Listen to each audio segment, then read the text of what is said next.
Assalamualaikum warahmatullahi wabarakatuh. Jumpa lagi dengan saya Joko Warino ya di channel kesayangan kita semua, Joko Warino ya. Oke, kali ini saya ingin membahas mengenai salah satu tanaman kelapa sawit ya. Ini sudah ada di belakang kita.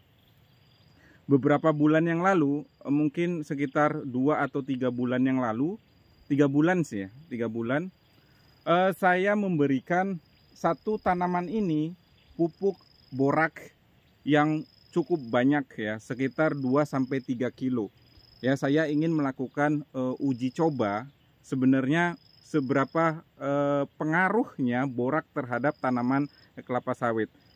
Kalau kita lihat di teori-teori ya, itu kan hanya pemberian borak itu untuk tanaman kelapa sawit hanya 100 sampai 200 gram ya per tanaman per tahun. Nah, saya ingin melakukan uji coba apa jadinya kalau kita memberikan borak lebih dari itu, bahkan jumlahnya itu di luar logika lah ya. Makanya saya coba ini 2 sampai 3 kilo lah, 2 kilo berapa gitu ya. Nah, ini tanaman ini awalnya itu sama sekali tidak berbuah ya, 4 bulan yang lalu tidak berbuah sebelum dilakukan pemupukan borak yang banyak itu.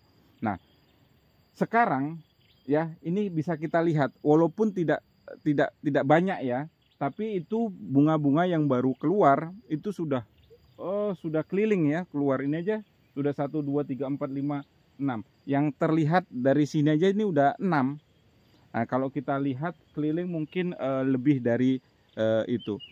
Ini artinya apa? Artinya bahwa borak itu sebenarnya sangat berpengaruh terhadap pembungaan ya, pembungaan tanaman kelapa sawit. Walaupun jumlahnya kalau secara feeling saya ya, feeling saya ini bukan hasil analisis. Kalau ingin akurat memang dianalisis ya, diambil daunnya, dicek ke laboratorium, diambil tanahnya, dicek di laboratorium. Ini menurut ini saja, apa namanya, penglihatan saya bahwa borak itu sangat berpengaruh dalam jumlah banyak ini ya, dalam jumlah banyak berpengaruh terhadap perkembangan bunga tanaman kelapa sawit. Ini kita lihat aja, walaupun tidak sepenuhnya mungkin karena borak. Karena juga saya melakukan pemupukan lainnya sebelumnya ya. Mungkin bisa jadi karena pupuk yang lainnya juga berpengaruh juga terhadap perkembangan ini. Namun masalahnya kan sebelum itu buahnya itu sama sekali nggak ada, kosong. Nah, ini sudah banyak. Coba kita lihat. Nah, ini sama sekali ya. Kemarin tuh nggak ada. Ini memang nggak terlalu kelihatan ya, ini agak gelap soalnya nih ha.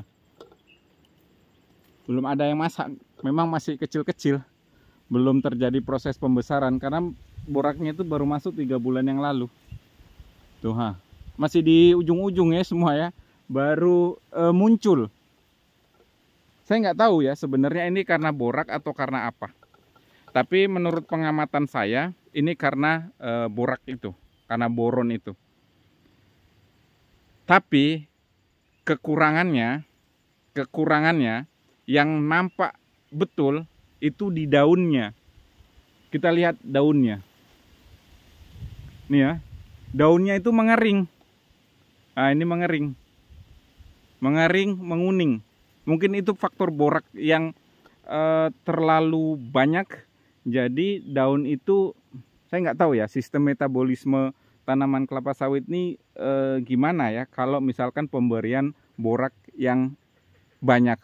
Mungkin ini ya, apa namanya, cenderung tidak kuat. Nih kita lihat, nih daunnya, ha. Ya, pucuk-pucuknya ini mengering. Nih ya. Ini bukan karena kekurangan air ya. Kalau kekurangan air kan semua tanaman seperti itu. Ini tanaman yang lain tidak seperti itu. Tanaman yang lain tidak seperti itu. Hijau, masih hijau. Itu juga masih hijau. Yang beda hanya satu tanaman ini. Jadi ini karena borak ini. Daunnya menguning dan juga mati ujung-ujungnya. Nah, kalau untuk petani sih nggak jadi masalah ya. Kalau untuk saya pribadi nggak jadi masalah daunnya kuning-kuning atau mati-mati seperti ini. Yang penting kan buahnya. Kita kan hasilnya ya, hasilnya. Saya nggak tahu ini kedepannya gimana, atau daunnya ini mati sampai ujung pucuk sana atau gimana, kita nggak tahu juga. Ini kan uji coba ya, uji coba. Kalau kalian pernah uji coba seperti itu nggak? Coba tinggalkan di kolom komentar ya. Ini kalau kalau tahu perkebunan nih saya dihujat ini karena nggak sesuai standar perkebunan lah ya.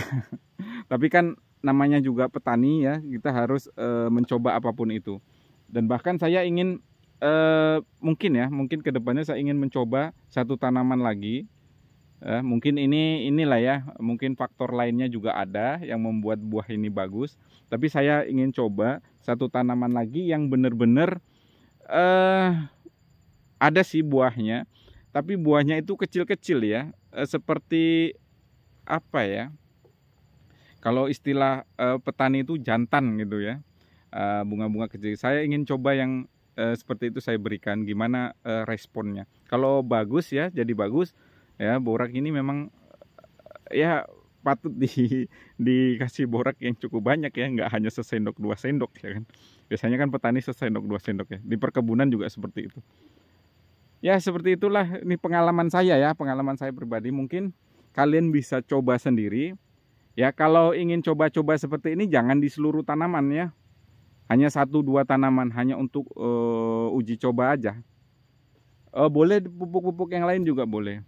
Kita nggak akan tahu hasilnya bagaimana kalau kita tidak mencobanya ya. Jadi seperti itu. Ini banyak rumputnya juga ini. Gulma ya. Bukan rumput, gulma ini. Ini di tempat kalian apa namanya? Pakis-pakisan ya? Atau apa? Tapi yang di sini ini jangan disemprot ya. Kalau mau membersihkan dicabut aja. Nanti bisa berpengaruh terhadap tanaman kelapa sawit. Oke, mungkin itu aja pengalaman dari saya tentang pupuk borak ya. Mungkin kedepannya saya ingin uji coba pupuk-pupuk yang lain juga coba ya. Misalkan apa ya? CU ya, CU yang jarang digunakan orang deh. CU, FE. Kalau FE mungkin kalau saya kurang yakin kalau FE diberikan banyak akan memperbaiki sawit ya. Karena FE itu kan sifatnya racun kalau terlalu banyak dan dia bisa mengikat unsur hara yang lain. Tapi kalau boron untuk tanaman kelapa sawit, proses pembungaannya cepat, pembesaran cepat, ini buktinya. Ya walaupun memang kalau terlihat di kamera ini nggak terlalu terlihat ya, karena memang baru muncul-muncul nih. Kan baru pemberian tuh 2-3 bulan yang lalu pupuknya. Ini tergolong cepat lah. Ya itu analisis saya pribadi ya. Kalau untuk lebih mendalamnya mungkin bisa analisis daun ya. Diambil daunnya dibawa ke lab laboratorium, tanahnya dibawa ke laboratorium. Bila perlu sampel buahnya ya. Apakah ada kandungannya di dalamnya. Kalau ada ya berarti borak itu ya. Nah, borak kan juga pembentukan hormon etilen ya. Proses pemasakan buah akan jadi lebih cepat. Ya teori lah itu ya. Oke, sekian. Dan terima kasih, sampai jumpa di video saya selanjutnya dan uji coba saya selanjutnya. Oke. Assalamualaikum warahmatullahi wabarakatuh.